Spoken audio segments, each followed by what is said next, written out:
Earlier this month, I was invited by Andy Smith and Halldale Media to attend the 16th annual WATS meeting, or World Aviation Training Conference and Expo. Over 1,000 pilots, flight attendants, mechanics, students, and vendors attended the event in Orlando, Florida. Being the first training conference I have attended outside of the healthcare sector, I was very impressed to witness an industry which has wholeheartedly accepted simulation. Absent from the event were sessions dedicated to convincing users about the need to invest in simulation training programs. Instead, keynote speakers addressed the latest data findings pointing to unexplored training gaps such as lithium-ion laptop battery fires and autopilot-engaged high-altitude stall recovery protocol changes. Leading industry consultant Captain Jacques Drapi explains why the aviation industry's use of simulation is just so evolved. Well, I mean, initially in the 50s and even the 60s, first of all, the pilots who were there at that point in time had never seen simulators or very basic. So because the simulation wasn't really too good, some of them resisted it and said, well, it's not like the airplane, so, which was true. It was not perfectly like the airplane, and so they rejected it. The younger generation, like myself, starting in the 70s, we grew up with that simulation already and accepted it as whatever it was, and from there on we build on. And so with the time, pilots more and more accepted the limitations of the simulation, but also saw the benefits of it, being able to do mistakes, to be able to make mistakes, discuss it afterwards and do it again, which kind of is impossible in the airplane, because in an airplane the instructor will not let you do a mistake because the risk of killing anybody or breaking the machine is too big. While it is easy to understand why continental and regional pilots discuss their latest training procedures in different tracks, I was surprised to learn of the degree that simulation has been adopted by flight cabin crews and plane maintenance and repair mechanics. Covering the flight attendant sessions, I saw how educators utilized quality assurance programs and data-driven performance reviews to increase oxygen administration training outcomes. Interestingly, while sales and marketing strategies remain airline corporate secrets not discussed at the meeting, safety issues and training tactics were more than shown to be an open dialogue across industry competitors. Jessica Henline, in-flight training supervisor from SkyWest Airlines, explains how simulation is utilized in cabin crew training and why the success of airline safety training is such an industry-wide concern. So we definitely do a lot of simulation in training. In new hire training, it gives the new hires a better feel for what they can expect when they are actually flying the line. And in continuing qualification, it's the same thing. It's just so much more realistic. It helps the flight attendant to be able to focus on what they need to be focusing on, and they don't have to focus so much on the role that they're playing because they're comfortable in the environment that they're in. When I went through new hire training 6.5 years ago, we set up classrooms with chairs and made them look like an aisle of an aircraft, and we basically role-played everything. A couple of years ago, we had static trainers built, so it is the same width and height as an actual aircraft. It's just shorter in length, but it has actual aircraft seats in it. All of the emergency equipment is there, so it's very, very realistic. When it comes to safety, we want the entire industry to be safe, because if something negative happens to one airline, that can ultimately impact all airlines.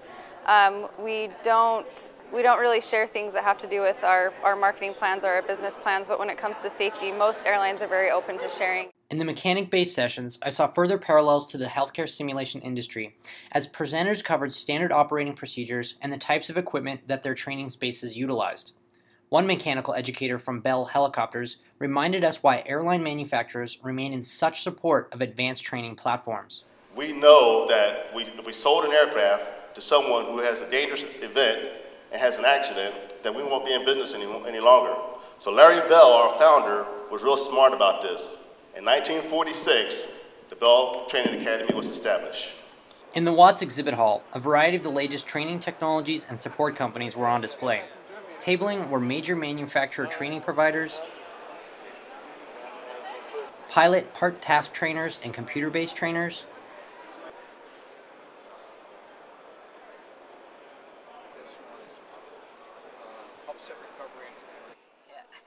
online courseware and learning management systems, maintenance personnel, real-time schematic trainers, flight attendant trainers, high-resolution projector systems, private flight training companies, and of course, one of the world's leading global simulation companies, CAE. Not only does Canadian-based CAE provide healthcare training solutions, but aviation, mining, and military simulation products as well. I spoke with Pascal Rachet, Simfinity Technical Leader from CAE Montreal, about the advancement of simulation technology within aviation and the CAE Simfinity Airbus 320 trainer. 15 years ago, the only possibility for training on for training airline pilots, apart from training directly on the airplanes themselves, were full flight simulators.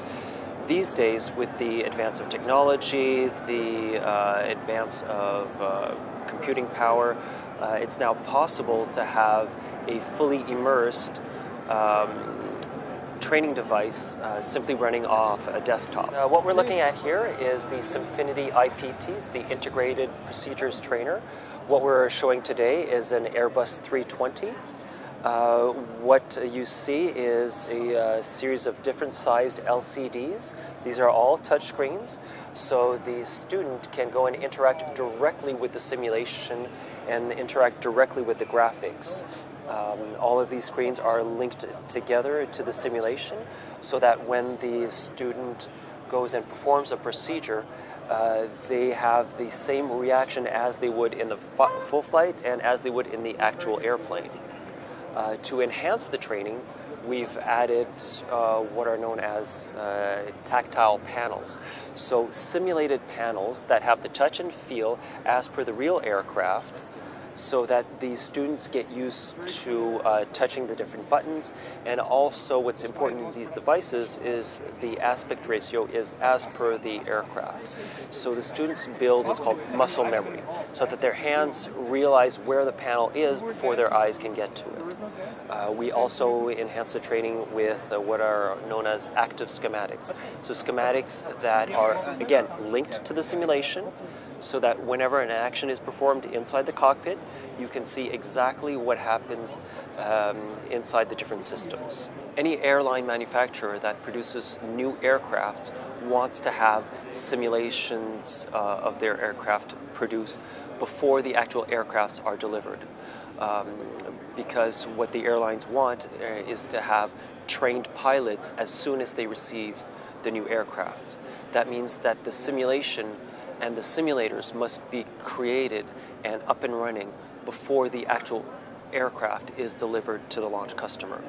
I also spoke with Lee Whitaker, Technical Publications Manager from EDM, which recently launched the Scepter Cabin Crew Hydraulic Motion and Visual Training Platform. Notice the direct similarities in the scenario timeline manipulation. The visual system is fitted onto a cabin, which is then fitted onto a motion platform. The visuals give a realistic training scenario for the flight attendants. The motion platform goes through 6 phases of flight: taxi, runway, you've got normal flight, then you go into sort of different emergency scenarios. A load of preset lessons, so the preset lessons are normal flight scenario, aborted takeoff, ditching, decompression, main landing gear collapse. So you open the file. This shows the phases of flight, so you've got pushback, taxi, takeoff, climb, cruise, and this, the red areas when it goes into ditching.